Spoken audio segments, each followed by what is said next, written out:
How to change Instagram email address. In this video, I'm going to show you how to change the email address associated with your Instagram account. And if this video helps you, give it a thumbs up and please consider subscribing to my channel because that really helps me out. So to change our Instagram email, the first thing we need to do is open up the Instagram app on our iPhone or Android phone, then select the profile icon on the bottom right to navigate to your Instagram profile. Once you get to your Instagram profile, select the three lines in the top right to open the menu, and then select Settings and Privacy.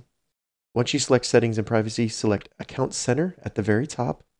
And then under Account Center, we just need to scroll down and you'll see Personal Details. Select that. From here, all we need to do is select Contact Info. Now that we're on the Contact Info page, we need to first add our new email address by selecting Add New Contact, and then select Add Email. Now just enter the email address you want to add, enter the new email address, and then check your Instagram account. And then as you can see, once you do that, it says that it will replace the current email address. So select Next. They then will send a confirmation code to the new email address you entered. Then you just need to enter the code from the email and select Next. As you can see, it confirms that we've added a new email to our account. We can select Close. And then as you can see, we now have our new contact info with our new email address. All right, so that's how you change Instagram email address. If this video helps you, give it a thumbs up and please consider subscribing to my channel, Gauging Gadgets.